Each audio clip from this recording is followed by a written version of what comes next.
Hello students, आज हम BSc third year का टॉपिक धातु पोरफिरेंस के बारे में स्टडी करेंगे, या इसको आपके मेटलो पोरफिरेंस भी कहते हैं। तो आइए वीडियो स्टार्ट करते हैं।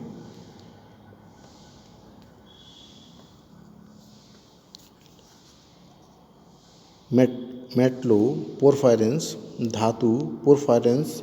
धातु आयनों और पोरफायरिन के संयोग से बने वे संकुल यौगिक हैं या कॉम्प्लेक्स कंपाउंड्स हैं जो जैव तंत्रों में पाए जाते हैं। जैव जगत में धातु पोरफायरिन्स संकर यौगिकों का विशेष महत्व है, क्योंकि बिना इसके जैव जगत का कोई अस्तित्व नहीं है। एग्जाम्पल देखिए इसका, वनस्पति जगत बॉटनी में क्लोरोफिल या पर्णहरिम मैग्नीशियम +2 आयन और पोरफायरिन से बना संकुल है। इसका उपयोग प्रकाश संश्लेषण या फोटोसिंथेसिस प्रोसेस में होता है। नंबर सेकंड, जंतु जगत जूलॉजी में हीमोग्लोबिन Fe यानी आयरन पर आपके प्लस के 2 आयन का पोरफायरिन से बना संकुल है, जिसके बिना जीवन संभव नहीं है। नंबर थर्ड, विटामिन 12 भी कोबाल्ट +2 आयन का पोरफायरिन्स है। पोरफायरिन्स बृहद चक्रीय तंत्र है। इसमें 4 पायरोल रिंग्स चक्रीय क्रम में संयुग्मित रहती हैं। पोरफायरिन्स की रिंग में संयुक्त द्विबंध या कंजुगेटेड डबल बॉन्ड होते हैं। साथ ही परिमिति या perimeter से अनेक समूह जुड़े रहते हैं। पोरफायरिन्स रिंग स्ट्रक्चर निम्न क्षेत्र में दिया है, जो आपके फर्स्ट और सेकंड में दे रखा है। तो इसमें डबल बॉन्ड यूज हो रहे हैं। तो फर्स्ट और सेकंड, ये इसके 2 डायग्राम हैं। अगर डायग्राम पूछा जाता है तो आप डायग्राम बना सकते हैं। नंबर तीसरा भी दे रखा है आपका, जो मेटल पैथलो साइनिन कॉम्प्लेक्स के अणु की संरचना है। पोरफायरिन्स 2H+ या आपके प्रोटॉन या H+ आयन ग्रहण कर दो अम्ल आपके डाई एसिड अथवा 2 प्रोटॉन H+ आयन त्याग कर 2 ऋणायन में परिवर्तित हो सकता है, लिगैंड का कार्य करता है तथा धातु आयनों से संयोग करके पोरफायरिन संकर यौगिक पोरफायरिन्स कॉम्प्लेक्स कंपाउंड्स बनाता है, जिन्हें मेटलोपोरफायरिन्स कहते हैं। पोरफायरिन्स तंत्र पायरल वलय के पाई इलेक्ट्रॉनों के विस्थापनीकरण से दृढ़ हो जाता है। पोरफायरिन के सम इलेक्ट्रॉनिक अणु थैलोसाइनिन अणु होते हैं। मेटलोपोरफायरिन्स का उपयोग जैविक तंत्रों में ही नहीं, इनके उपयोग रंजकों यानी डाइज के रूप में भी होता है। M+2 आयनों से बने पोरफायरिन संकुलों के स्थायित्व क्रम इस प्रकार हैं, जैसे आपका Ni nickel, copper, cobalt, iron और जिंक सब पे प्लस के 2 आयन हैं। और निकेल कॉपर से बड़ा है, कॉपर कोबाल्ट से बड़ा है, कोबाल्ट Fe आयरन से बड़ा है और Fe आपका जिंक से बड़ा है। और इसके बनने की बलगति यानी काइनेटिक्स का क्रम इस प्रकार है, इसके अपोजिट है। देखिए cobalt, copper, cobalt, iron, nickel आदि। जैविक महत्व की दृष्टि से 2 धातु पोरफायरिन्स हैं, जिसमें नंबर 1 हीम आयन है, नंबर 2 पोरफायरिन्स और नंबर 2 क्लोरोफिल और मैग्नीशियम पोरफायरिन्स है। विटामिन B12 भी कोबाल्ट का ही पोरफायरिन्स है। तो ये टॉपिक आपका धातु पोरफायरिन्स कंप्लीट होता है और ये शॉर्ट नोट्स में है। और इसके बाद नेक्स्ट देखिए, अब इसका नेक्स्ट टॉपिक है हीमोग्लोबिन।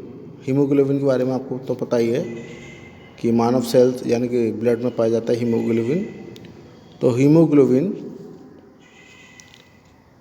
रक्त का लाल रंजक यानी कि रेड डाइज हीमोग्लोबिन कहलाता है, यानी कि जो ब्लड का कलर होता है वो हीमोग्लोबिन के कारण ही लाल रंग का दिखाई देता है। हीमोग्लोबिन दो भागों से बना होता है। नंबर 1 ग्लोबिन, यह प्रोटीन का भाग है, और हीम नंबर 2 है आपका हीम, यह अप्रोटीन का भाग है। तो ग्लोबिन है वो प्रोटीन का भाग है और हीम है यह अप्रोटीन यानी प्रोटीन का भाग नहीं है। जीवित प्राणियों में लाल रक्त कणिकाएँ हीमोग्लोबिन द्वारा शरीर के विभिन्न अंगों में ऑक्सीजन पहुंचाती हैं। अतः शरीर में हीमोग्लोबिन का मुख्य कार्य ऑक्सीजन वाहक यानी ऑक्सीजन कैरियर के रूप में होता है, और साथ ही यह शरीर को अम्ल क्षारक एसिड बेस तंत्र को संतुलित रखता है। फेफड़ों में उपस्थित रक्त वाहिनियों में हीमोग्लोबिन ऑक्सीजन अवशोषित कर लेता है और इसे अन्य ऊतकों टिश्यूज तक ले जाता है। शरीर के ताप तथा 100 मिलीमीटर दाब पर 100 ml रक्त लगभग 20 ml ऑक्सीजन अवशोषित करके एक अस्थायी ऑक्सी हीमोग्लोबिन संकर यौगिक बनाता है। ऑक्सी हीमोग्लोबिन संकर बनने की क्रिया उत्क्रमणीय या रिवर्जिबल होती है। तो HB हीमोग्लोबिन ऑक्सीजन के साथ क्रिया हो रही है रिवर्जिबल, तो आपके HBO2 ऑक्सी हीमोग्लोबिन बनता है।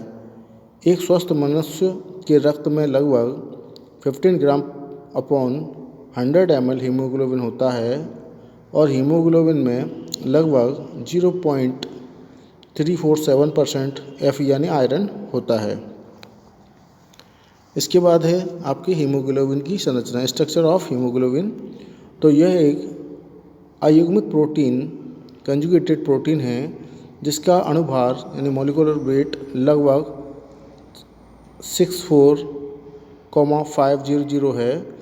हीमोग्लोबिन में आयरन मुक्त रंजक के प्रोस्थोटिक समूह को हीम कहते हैं, जो ग्लोबिन प्रोटीन से संयुग्मित रहता है।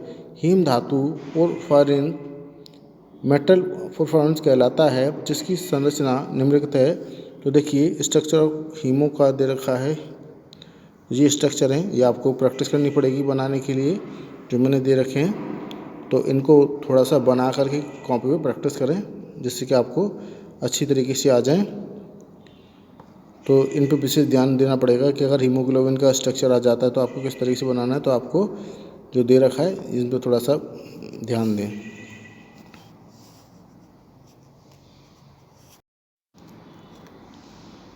हीमोग्लोबिन में ग्लोबिन हीमो O2 कॉम्प्लेक्स यानी हीमो ऑक्सीजन कॉम्प्लेक्स को स्थायी बनाता है, जिसमें हीम का Fe सेकेंड ऑक्सीकृत नहीं होता है और ऑक्सीजन वाहक का कार्य करता है। जैसे देखिए फर्स्ट डायग्राम दे रखा है, इसमें Fe से N नाइट्रोजन के मॉलिक्यूल ऐड हैं और ऊपर OH2 का मॉलिक्यूल है, नीचे भी OH2 का। तो हीम इसके बाद आपके Fe सेकेंड में ऑक्सीजन, यहाँ ऊपर OH की जगह ऑक्सीजन O2 जुड़ा हुआ है और इसको ऑक्सी हीमो कहेंगे। और इसके बाद आपका हीम दोबारा से कन्वर्ट हो जाएगा, यानी कि ऑक्सीजन जाती है और ऑक्सीजन एब्जॉर्ब होने के बाद कार्बन डाइऑक्साइड में कन्वर्ट होकर के वापस जाती है। तो ये स्ट्रक्चर बन जाता है।